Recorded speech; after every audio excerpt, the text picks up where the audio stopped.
뭐 바이든 대통령 같은 경우는 뭐 트럼프 대통령을 그렇게 비판을 하면서 녹색 전환, 뭐 녹색에 대해서 그렇게 강조를 했는데 뭔가 유가 오르고 물가 오르니까 지금 뭐 석유만 구할 수 있으면 모든 걸 다 하겠다라는 태도잖아요. 다시는 사우디하고는 뭐 그거에 대해서 연 끊겠다고 하더니 석유 생산만 해주겠다고 하면 무조건 달려가겠다 이런 태도로 변하잖아요. 그러니까 정부는 세수가 좀 줄어듦에도 불구하고 유류세를 낮췄는데 정유사는 뭐 혼자만 배불리려고 하냐 라는 식의 얘기를 하게 되면서 우리나라도 좀 횡재세에 대한 얘기가 좀 나오고 있기는 합니다. 어느 나라 정부도 이 글로벌 인플레이션을 경험한 지가 너무 오래됐어요. 그러니까 이걸 어떻게 해야 되는 거야? 이걸 이렇게 해도 되는 거야? 안 되는 거야? 했을 때 부작용은 어떻게 나는 거에 대해서 전혀 지금 밑그림이 잘 안 그려지고 있어요.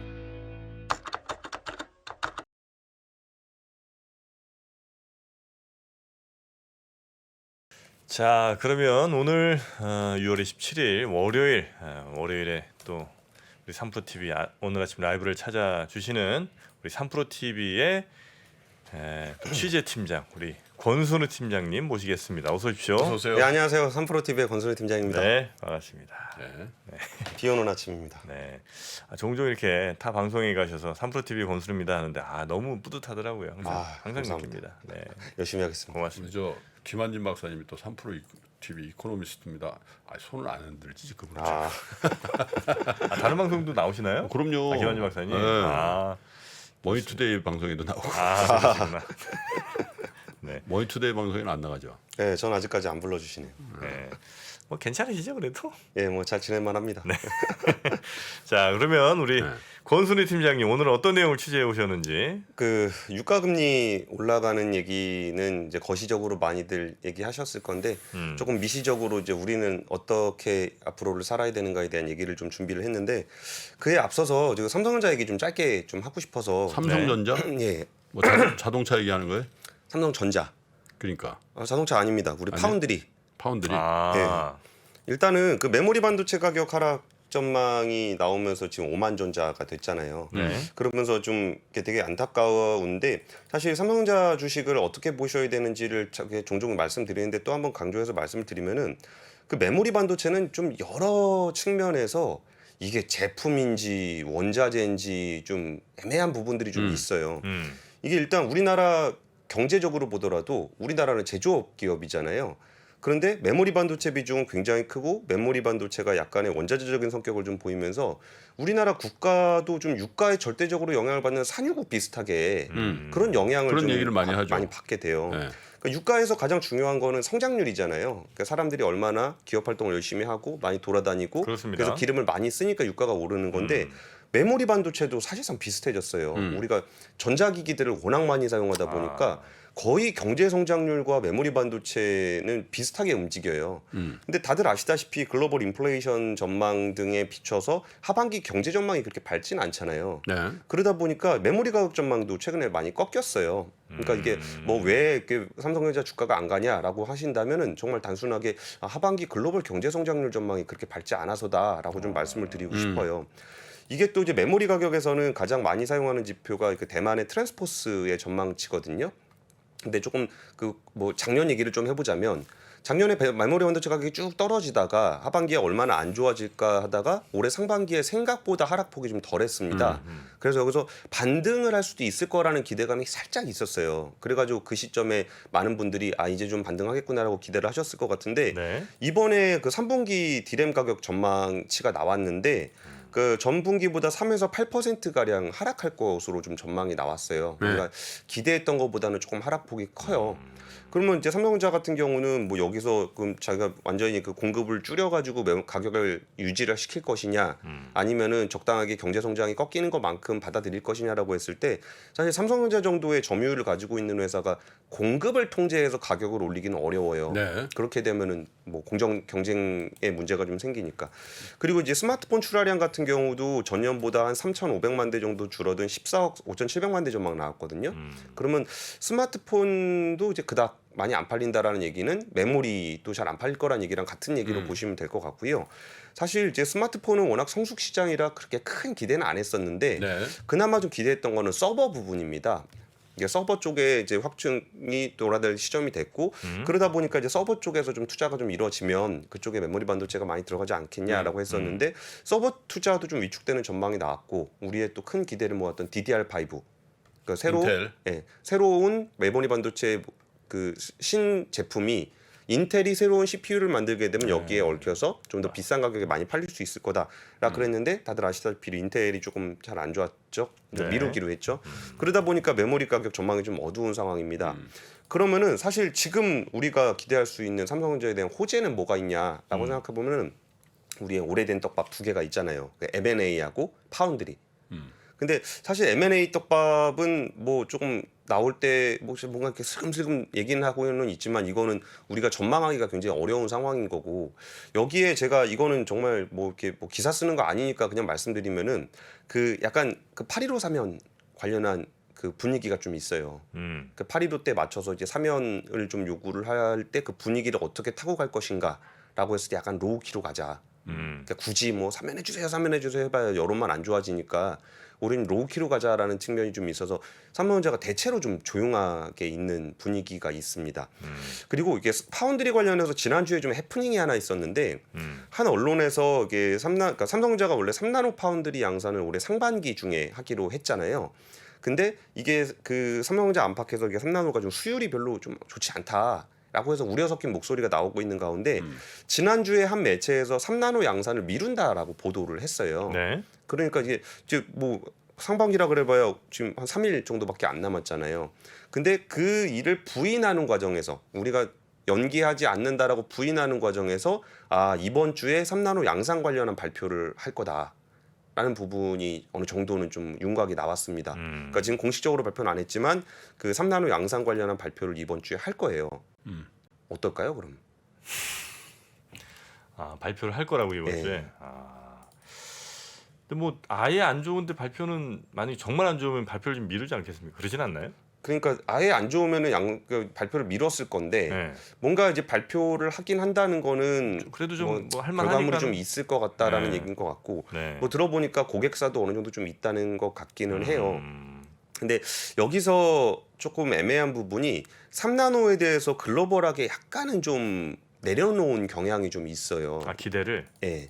그러니까 3나노 양산이 TSMC도 지금 한참 뒤로 밀어놓은 상황인 거고 네. 그리고 또 이제 애플이 M2라는 반도체를 내놨는데 그것도 사실 미세 공정 그 점점 선단으로 가는 점점 나노수를 줄이는 경쟁에서 벗어나서 뭔가 이제 다른 기법들을 활용을 하면서 좀 새로운 반도체를 내놓고 있거든요. 그러다 보니까 야 이게 3나노로 가는 거는 좀 쉽지 않을 테니 다른 식의 경쟁을 좀 해야 되는 거 아닌가라는 게 글로벌 IT 업계의 일종의 트렌드예요. 근데 일단은 이제 삼성 같은 경우는 TSMC와 파운드리 경쟁을 할 때 이게 모든 분야, 이게 뭐 진짜 뭐 작은 반도체부터 큰 반도체까지 이걸 다 경쟁하기는 쉽지 않으니 가장 작은 반도체 이제 그 3나노에서 핀팻에서 게이트 올라운드로 바꾸면서 이걸 한번 승부를 보려고 했던 그런 주제인데 지금 기대치가 조금 낮아진 상황에서 오히려 결과를 내놓으면은 뭔가 좀 유의미한 결과를 내놓긴 하겠죠. 네. 그러면 거기에 대한 기대감으로 약간 주가가 반등을 해줄 것이냐 아니면 이렇게 결과가 나왔는데 이게 생각보다 좀 떨어지는 것 같은데 라고 해서 좀 이렇게 다시 사그러들 거냐 이런 부분들에 대한 판단을 제가 잘 못하겠어요. 그게 하나 있고 좀 속상한 일도 하나 있었는데 네. 이게 뉴스를 조금 팔로우 해보신 분들은 아실 건데 그 이전에 갤럭시 S 신제품 내놨을 때 GOS 논쟁 네네네. 있었죠. 거기에 뭐 성능이 조금 문제가 네. 좀 있는 것 같다. 뭐 그리고 발열이 좀 나는 것 같다. 네. 뭐 이런 얘기였는데 그 당시에 그 반도체가 스냅드래곤 8이었어요. 8세대. 스냅드래곤 그래요? 8세대 반도체가 들어가 있었는데 이때 좀 미묘하게 논쟁이 뭐가 있었냐면 이게 스냅드래곤이 잘못한 거냐 아니면 이 반도체를 만든 삼성 파운드리가 잘못한 거냐. 뭐 물론 이제 결과적으로는 스마트폰을 끝까지 책임지는 삼성이 최종 책임은 지는 건데 어쨌든 삼성이네요. 예, 근데 어쨌든 기술단에서 설계 잘못됐다 뭐 이런 얘기 있지 않았어요? 그러니까 설계가 잘못된 거냐 파운드리가 잘못된 거냐 이런 논쟁이 좀 있는 네. 가운데 스냅드래곤이 1세대 플러스 모델을 삼성이 아니라 TSMC에다가 맡겼어요. 아 그래요? 예. 그러니까 스냅드래곤 모델은 삼성에다 맡기고 플러스 모델을 TSMC에다 맡겼는데 그래서 그때 관심을 모았던 건 뭐였냐면 만약에 TSMC에서도 조금 성능이 안 나온다.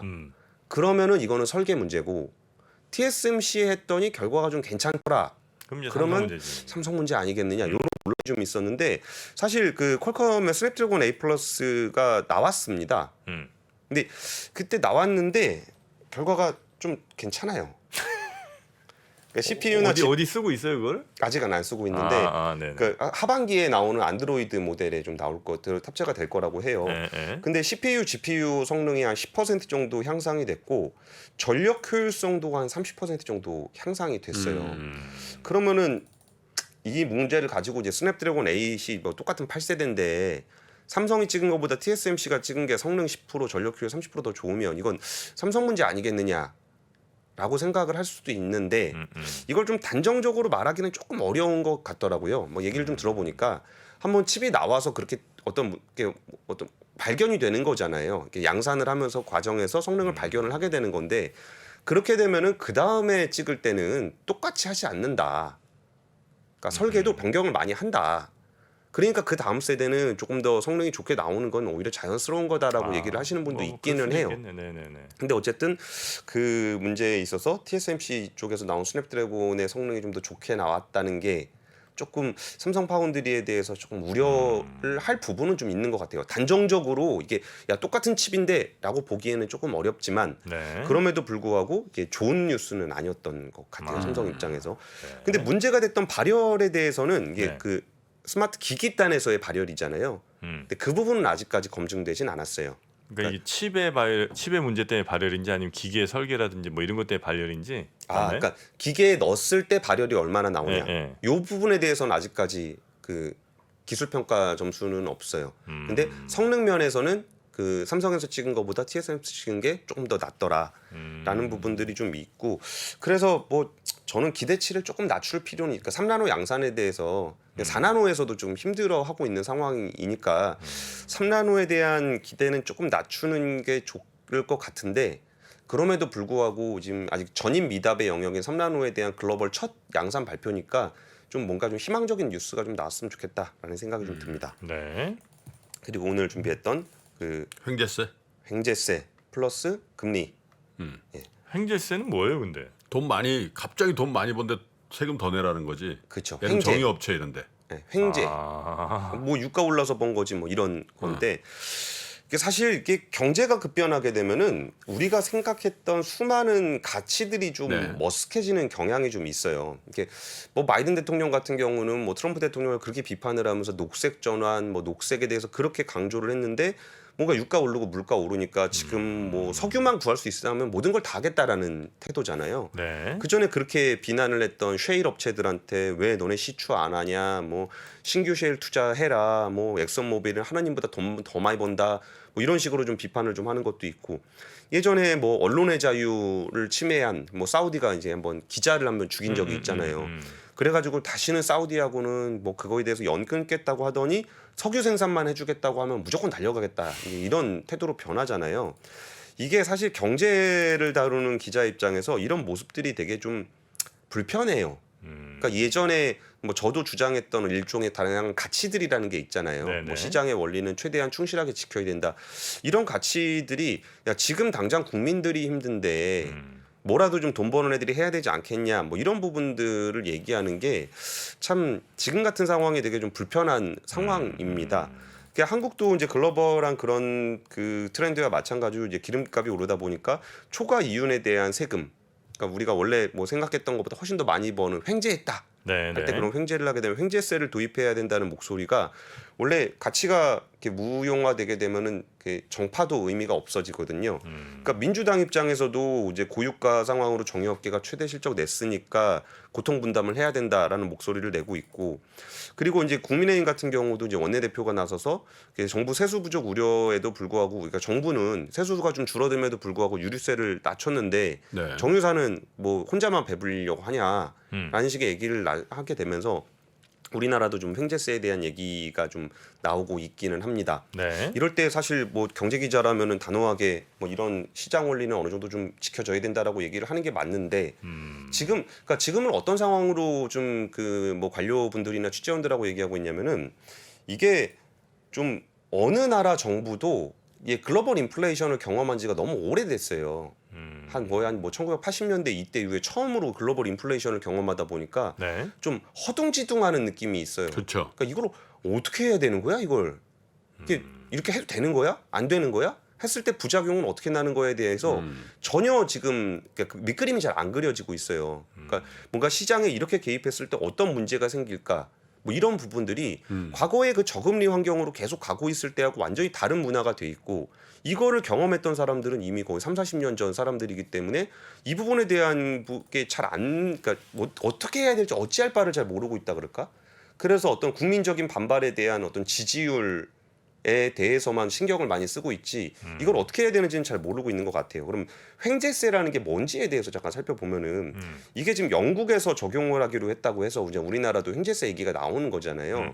이게 영국은 이제 가스 회사, 석유 회사에 대해서 25%의 횡재세를 부과를 하기로 했는데 그러다 보니까 에너지 기업의 세율이 거의 65%까지 올라가게 됐어요. 네. 근데 미국 같은 경우도 이익률이 10% 넘는 기업에 대해서 뭐 추가로 연방세 21%를 물리는 법안을 제출할 예정이다라고 얘기를 하고 있는데 사실 횡재세라는 게 처음 만들어질 때는 돈 많이 번다고 세금을 물리는 건 아니었어요. 돈을 많이 번다고 물리는 게 아니라 이게 1997년에 횡재세가 도입이 됐는데 그 당시에 대처 수상이 신자유주의에 대한 얘기들을 강조를 하면서 공공기관들을 굉장히 많이 민영화를 시켰어요. 네. 그러다 보니까 뭐 통신, 공항, 가스, 수도 이런 데가 다 민영화가 됐거든요. 근데 공공기관일 때 잘 몰랐었던 것들이 네. 민영화가 되면서 가치가 어마어마하게 올라가는 경우들이 생겼어요. 이거는 사실 러시아에서도 이게 뭐 이러면 불화라 그러죠, 불화. 그 나라가 가지고 있던 걸 민간으로 이양하는 거. 그랬을 때 뭐 다양한 이유로 이 민간에서 돈을 엄청나게 많이 버는 경우가 있어요. 그러다 보니까 이 부분에 대한 어떤 여론이 되게 안 좋아졌고 그래서 민영화가 됐던 그 기업들이 초기에 과도하게 이익을 버는 부분에 대해서 그러니까 경제 환경의 변화가 아니라 민영화라는 정부의 어떤 조치에 따라서 돈을 크게 벌었던 회사들에 대해서 횡재세가 부과를 했던 거예요. 그랬을 수 일종의 있겠네. 특혜에 대한 그 환수를 좀 과세군요. 한다 이거죠. 그렇죠. 그래서 이때 이제 횡재세가 처음 도입됐던 97년, 98년에 그때 한번 적용이 되고 그 이후로는 적용이 안 됐었어요. 그러니까 횡재세의 취지가 그러니까 우리가 지금 그냥 막연하게 생각하는 것처럼 특정 기업이 갑자기 돈을 번다. 그래서 그걸 가지고 세금을 많이 걷어야 되겠다. 이런 컨셉은 아니에요. 뭐 근데 사실 이게 왜 그렇게 해서 어렵게 되냐면은 이 횡재세부가 얘기가 나오니까 그러면은 예전에 저기 뭐 코로나 때 락다운 해가지고 디지털 기업들도 돈 많이 벌지 않았냐. 뭐 이런 식의 논의들이 거기 실제로 이루어지고 있어요. 네. 그러니까 아니 돈 말아 벌었다는 거 횡재라는 거의 기준을 어떻게 잡는 것이냐에 따라서 굉장히 논란이 좀 심하게 있는데 단순히 영국에서 그걸 영국에 그런 제도가 있다 그래갖고 우리나라에서도 야 에너지 기업 횡재했으니까 너네 돈 내. 이런 식으로 접근할 문제는 아니라는 말씀을 좀 드리고 싶고요. 또 하나는 헝가리가 횡재세를 도입한 대표적인 국가로 꼽혀요. 헝가리. 예. 예. 근데 헝가리에 대해서도 좀 아는 분들이 뭐 이게 많지는 않을 것 같은데 여기가 굳이 분류하면은 약간 독재 국가라고 봐야 되거든요. 아, 그래요. 그러니까 빅토르 오르반 총리가 98년에 만 35세의 총리가 됐어요. 그러다 2002년에 물러났다가 2010년에 다시 집권해갖고 지금까지 집권을 하고 있는 나라거든요. 이게 뭐 비판적인 언론이라 그러면 뭐 폐간을 시키고 거기에 대한 가짜 뉴스의 기준을 정부가 정하고 이게 뭐 그 저기 대법원장과 뭐 대법관 이런 데를 그러니까 사법기관을 정부가 또 임명하도록 하고 헝가리가 그래요. 네, 좀 상황이? 그런 나라예요. 근데 여기서 지금 1분기에 정부 적자가 8.4조 그 하위 뭐 지자체를 비롯해서 공공기관 적자가 한 8.2조 그래가지고 1분기에만 한 16조 정도의 적자가 났고 전년보다 한 4조 원 정도 적자가 되게 많이 확대되어 있는 상황이에요. 네. 이게 정부 수입은 한 4조 정도 늘었는데 지출은 8조가 늘어나서 여기는 사실 다양한 이유로 재정이 많이 부족한 나라입니다. 그러다 보니까 이거를 작년 11월부터 여기는 이미 에너지 상한제를 실시를 했어요. 에너지 네네. 가격 상한제. 그러니까 에너지 가격이 어느 정도 이상으로 아예 못 올라가게 하고 여기에 대해서 정부가 워낙 많은 돈을 써놓은 상황이기 때문에 여기에 대해서 지금 뭐 국경 방어 지금 저쪽 우크라이나 전쟁 나니까 국경 방어 난민 지원 또 우크라이나 난민들 들어오니까 여기에 가계 지원 감세 유지 여기다가 더 돈을 막 집어넣고 있어요. 그러다 보니까 횡재세 대상을 지금 어디를 좀 하고 있냐면은 은행이랑 다국적 기업 되게 전형적인 패턴이거든요. 네. 은행 뭐 이제 금융하는 사람들이 항상 이렇게 이미지가 좀 안 좋잖아요. 그리고 여기는 다국적 기업에 대해서도 굉장히 보수적이에요. 굉장히 이렇게 좀 배관시하는 게 있어요. 우리나라 기업들도 많이 들어가 있는데 전기차 헝가리에? 부품이나 이런 네, 데. 뭐 거기가 자동차 제조에 굉장히 강한 많이 나라예요. 들어가 있어요. 예. 그래서 이런 부분들이 이게 이전에 또 이게 오르만 총리가 그 횡재세를 2010년에 부과를 해서 국민들한테 좀 지지를 많이 받아서 당선이 되기도 했었어요. 네네네. 그러다 보니까 여기다가 뭐 소매 체인, 뭐 보험사, 항공사, 통신, 제약사 이런 쪽에다 횡재세를 거둘 예정이라고 하는데 심지어 여기는 이윤에다가 세금을 매기는 정도가 아니라 매출 잉여금, 잉여금에다가 예, 아예 거의 보유세 개념을 적용을 해서까지 세수를 부과를 하려고 하고 있어요. 네. 그러다 보니까 그날 뭐 횡재세 부과 발표했더니 헝가리 주가 지수가 하루에 뭐 10% 가까이 하락하기도 했어요. 그러니까 이 부분이 그 뭐 사실 이런 타이밍에 이렇게 좀 물가도 오르고 금리도 오르고 유가도 오를 때 국민들이 힘들 때 이거를 강제 돈 번 애들이 있으면 좀 돈을 좀 받아내자라는 논리를 반박하기가 좀 부담스러워요. 좀 아예 다 같이 힘든데 좀 나눠 쓰자라고 네. 하는 부분을 반박하기는 좀 그런데 그렇다고 해서 뭐, 야 해외도 다 그러지 않냐라고 했을 때 그 해외의 사정들을 보더라도 무조건 뜯어내는 그런 방식은 아니에요. 네네. 그러니까 정유업계 얘기를 좀 전달을 해드리면 아까 정부 쪽 얘기를 전해드렸으니까 정유업계에서 하는 얘기는 일단 우리나라에는 그런 세제가 없어요. 그러니까 좀 뭔가 뭐 횡재세라든지 네, 이런 네. 세제가 없기 때문에 네. 여기에 대한 기준을 만드는 것도 굉장히 어렵습니다. 어떻게 거둘 것인지도 어렵고 거둔 세수를 어디다 쓸지도 되게 어려워요. 그리고 정유사들이 사실 2020년에 그러니까 작년에 뭐 한 7조 이익 냈다 그래갖고 비판을 많이 받고 있는데 2020년에는 한 5조 정도 적지 않았었거든요. 네. 그러니까 이걸 어떻게 적용할지가 좀 애매하다 보니까 예전에 우리 선례를 보면은 이제 기름값이 묘하다라는 그 문장으로 설명이 되는 2011년에 썼던 방식이 있어요. 이게 세금을 걷어서 뭐 하고 하려면은 이게 뭔가 법적으로 뭐를 고쳐야 되고 뭐 그런 게 있잖아요. 복잡한 일이 있잖아요. 그래서 그냥 뭐 공정거래위원회라든지 이런 데가 뭐 세금 유가가 적절한지 살펴보겠다. 뭐 이런 식의 거를 해서 거의 그냥 정유업계에서 3개월간 출고가를 그냥 100원 낮춘 적이 있습니다. 예. 예, 특별히 뭐 세금이나 이런 것들이 아니라 그냥 이렇게 혼낸 거죠. 이렇게 고통분담. 고통분담을 하지 않으면 너도 고통을 받게 될 것이다. 예. 아니 그게 고통분담 아니야. 예.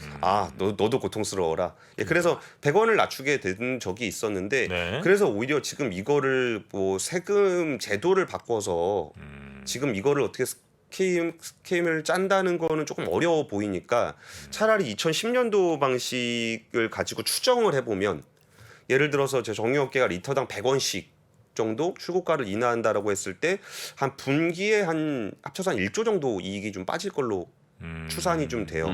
SK이노베이션이 제일 크니까 한 3천억 정도 빠지고 뭐 S-오일이 한 2,400억 정도 빠질 것 같다. 전체 이익에서 한 15% 정도 빠질 것 같다라는 추정치가 좀 나오고 있습니다. 근데 여기서 뭐 좀 정유사 그렇게 돈 많이 벌면 가격을 좀 낮추는 게 좋지 않겠냐 뭐 이렇게 할 수는 있는데 이게 사실 우리나라 정유사들이 그 수출을 많이 해요.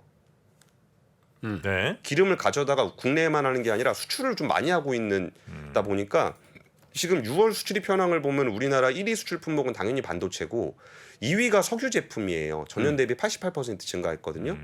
그러다 보니까 이거를 국내에서만 강제로 가격을 낮추는 게 국제시장 교란 위험이 좀 있어요. 그리고 이게 이런 부분들이 있기 때문에 그냥 단순하게 우리가 야 정유회사들 돈 많이 벌었으니까 좀 깎아라 라고 얘기하는 게 좀 뒤로 얽힌 부분들이 많이 있어요. 그리고 이거를 좀 자국 중심으로 좀 하고 있는 나라가 이제 중국인데 네. 중국의 정유는 거의 대부분 내수를 중심으로 하고 그 있어요. 대부분 국영 아니에요? 거의 국영입니다. 한 4분의 3 정도가 국영인데 여기서 또 이제 수출 쿼터제 도입한 지가 좀 됐어요. 네. 그래가지고 이게 중국의 정유 공장 가동률이 뭐 공공기관 국영 같은 경우는 70%밖에 안 돼요. 이렇게 지금 석유를 많이 정제해서 만들어야 되는 타이밍에 중국의 정유회사 가동률이 70%, 민간은 60%밖에 안 돼요. 네. 이게 아무래도 안으로만 저 통제를 하다 보니까 좀 그런 건데 사실 우리나라 같은 경우는 지금 굉장히 그 가동률이 높아요.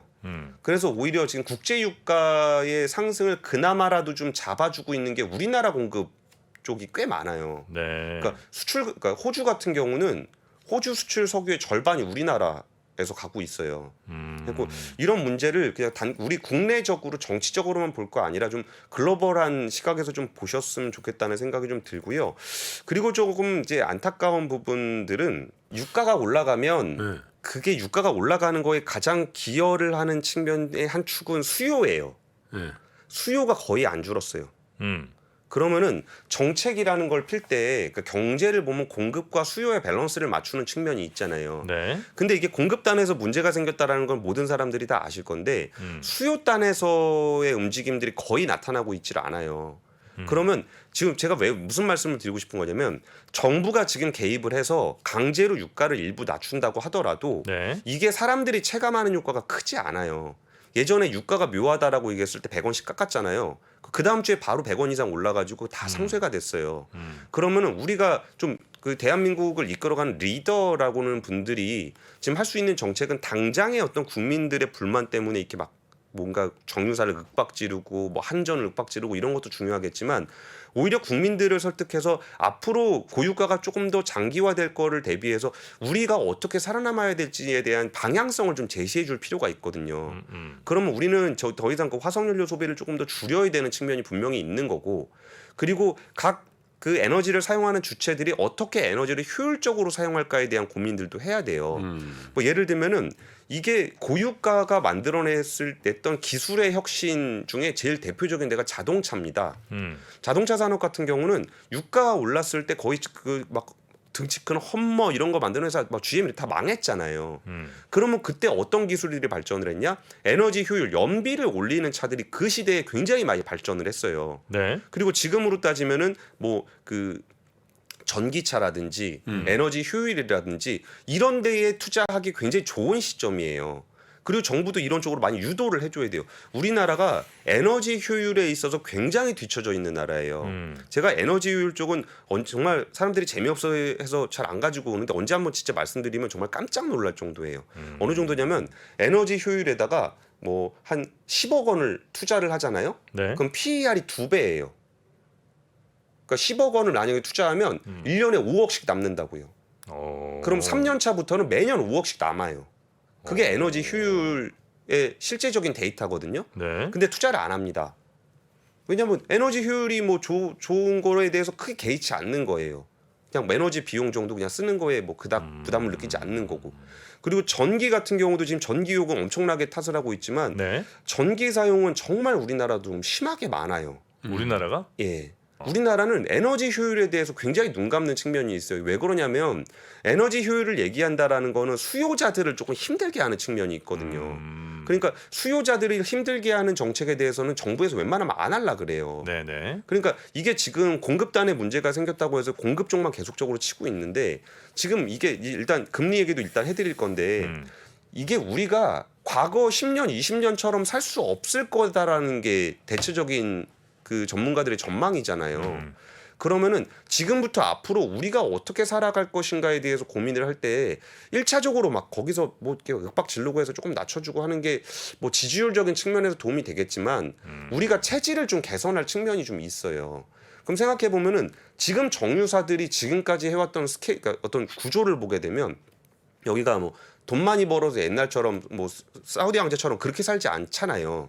어떤 석유 시대가 어쨌든 지금 이후에 어느 정도 좀 저물어 갈 거고 그렇게 되면 여기에 자기들이 석유 이후를 어떻게 대비해야 되냐 해서 뭐 배터리에 투자를 한다거나 뭐 SMR에 투자를 한다거나 이런 식의 투자들을 많이 해왔거든요. 그러면 그때는 다 적자 보면서 해왔는데 지금 기름으로 돈 좀 번다고 해서 기름 회사들이 아싸 돈 벌었다 우리 이거 가지고 우리 뭐 좀 우리끼리 좀 잘해 먹고 잘 살자 이렇게 생각하진 않더라고요.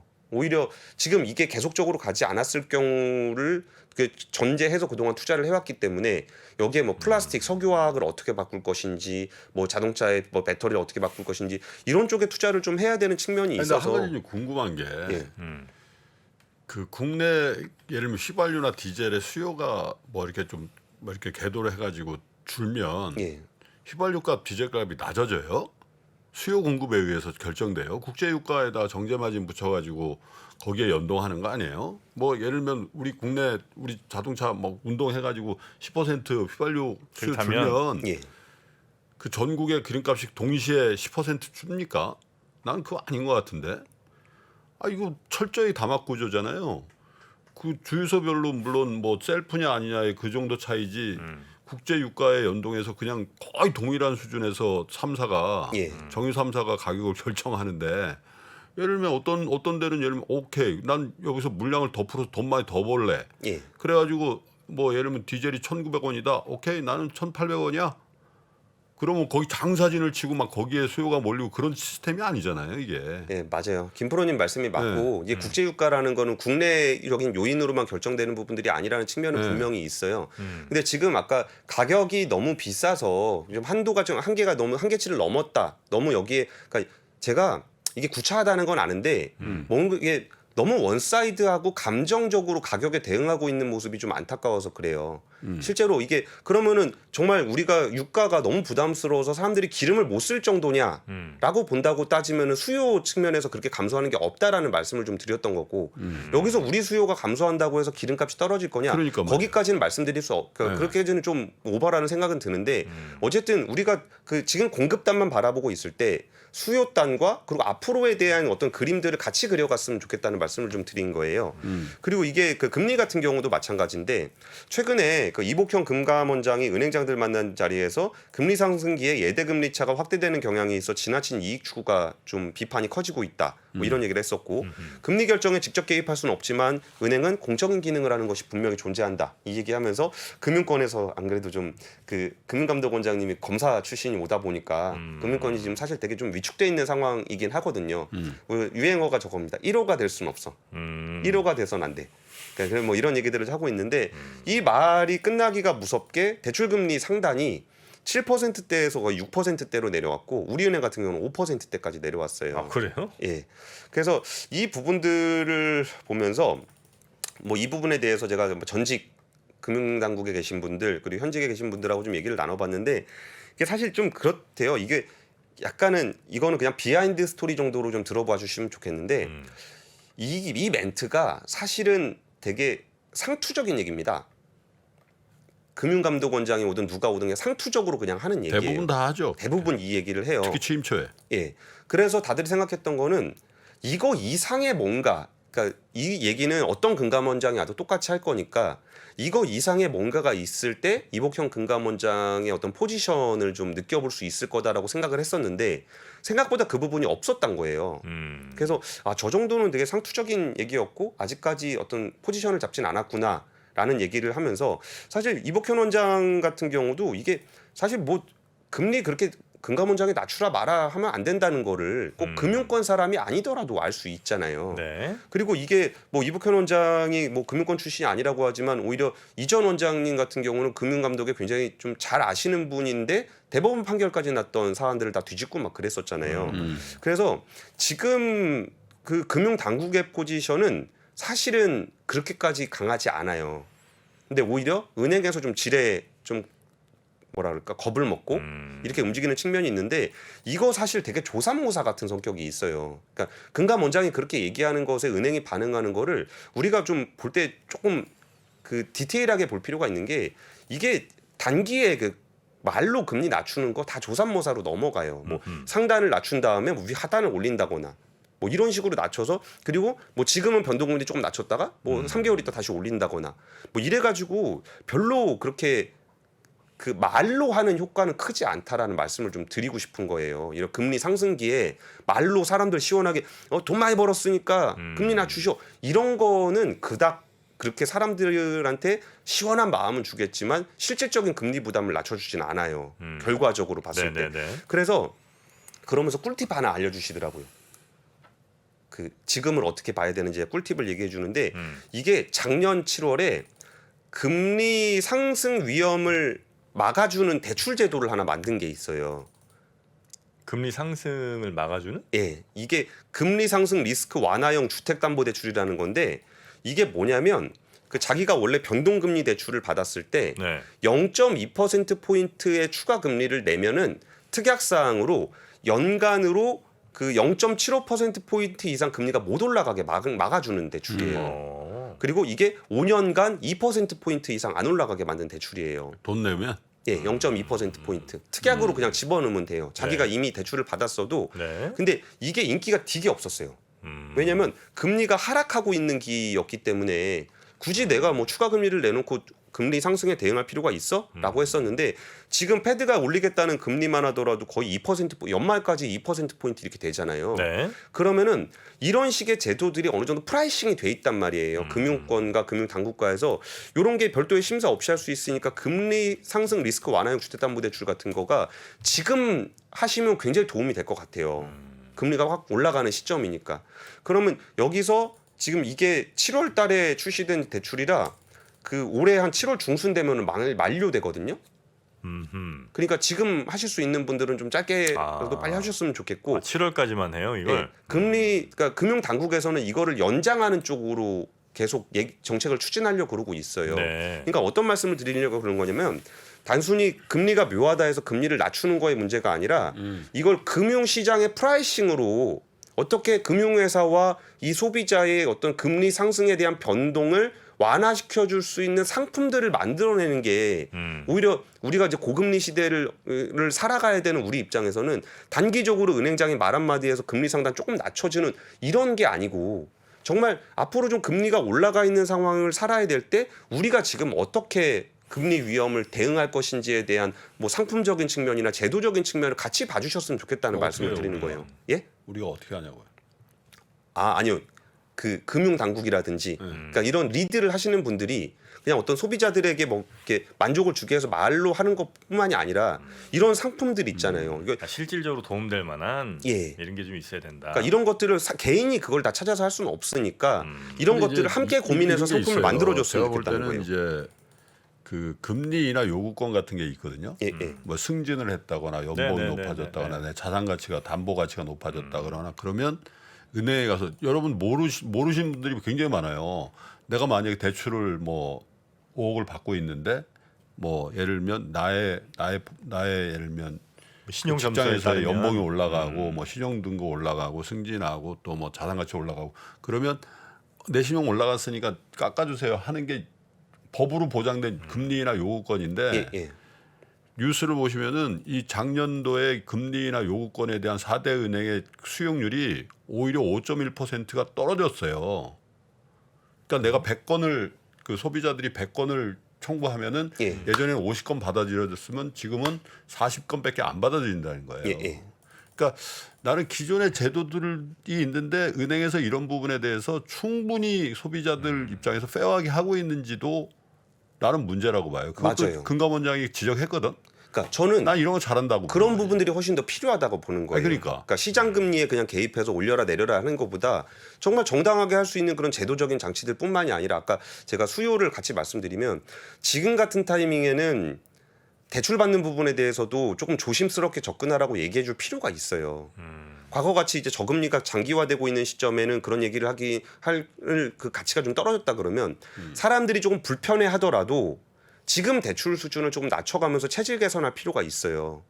이게 앞으로 이게 잠깐 올랐다 툭 떨어지는 그런 금리가 아닐 거라고들 다 전망을 하고 있기 때문에 그러면은 우리 어떤 국가를 이끌어가는 리더들은 네. 아까 김 프로님 말씀하신 그런 소비자 보호 장치들의 작동을 좀 더 면밀하게 살펴볼 필요가 있고 그리고 국민들한테도 지금까지 너무 이렇게 좀 그 대출을 좀 많이 받으셨다 그러면 조금씩 갚아 나가면서 부담을 좀 줄여가는 약간은 좀 허리띠를 졸라매면서 체질을 개선하는 그런 변화들을 유도할 수 있는 정책들도 함께 해주셨으면 좋겠어요. 네, 네, 네. 어차피 대출 안 돼요.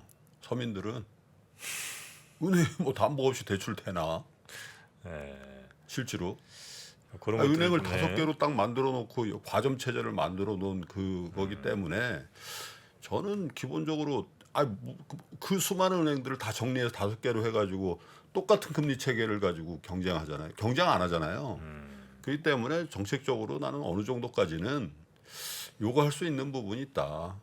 왜냐하면 미국처럼 뭐 몇만 개의 은행이 경쟁한다라는 게 아니잖아요. 우리는 거대 은행 5개 외에는 은행이라는 게 아예 없고 이제 인터넷 은행 2-3개 이제 만들어 놓고 하는 건데 글쎄 경쟁을 확실하게 하게 하든가 예. 아니면 어쩔 수 없이 정책적으로 뭘 해야 되는 부분들이 있지 않냐 그런 생각도 좀 있긴 있는데. 그리고 금융감독 차원에서 본다면 우리가 잘 안 보는 분야긴 하지만 김 프로님 말씀대로 은행 가면 대출 안 된다고 말씀해 주셨잖아요. 그러다 보니까 이금융권을 비롯해서 여신, 상호금융, 저축은행 이쪽 대출 엄청나게 불어나 있는데 네네. 여기에 또 굉장히 복잡하게 불투명하게 거래되고 있는 거 되게 많거든요. 그런 금리 인상기에 이 끝에서부터 터지는 경향들이 분명히 있잖아요. 네네. 이런 부분들도 사전적으로 대비를 해야 되는데 이런 얘기들은 사실 이렇게 인기가 없어요. 그런데 지금은 이런 부분들을 정말 인기가 없더라도 공공의 영역에서 꼼꼼하게 챙기면서 올라오시는 그런 그 정책들이 좀 필요해 보입니다. 네네, 알겠습니다.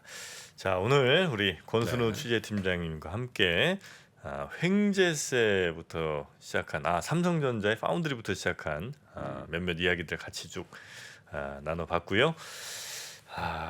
뭐 지금 굉장히 역시 뜨거운 댓글들이 이어지고 있는 것 저는 같습니다. 체질 개선이 분명히 필요한 시점이라고 봅니다. 네, 알겠습니다. 같이 해야죠, 같이. 같이 해야죠. 우리 소비자들한테만 하라 그러면 안 되고 그거를 주관하는 그 정부와 그 소비자들과 회사들이 같이 해야지. 예. 같이. 네, 자 오늘은 여기서 마무리하도록 하겠습니다. 우리 권순우 취재팀장님 아침 저녁 고생 많으십니다. 고맙습니다. 예, 감사합니다.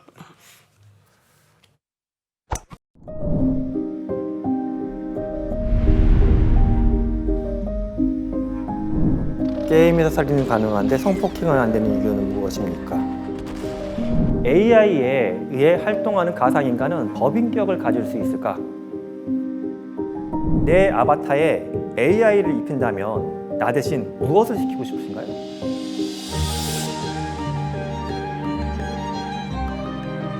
질문 자체를 만드는 걸 질문으로 드리고 싶었어요.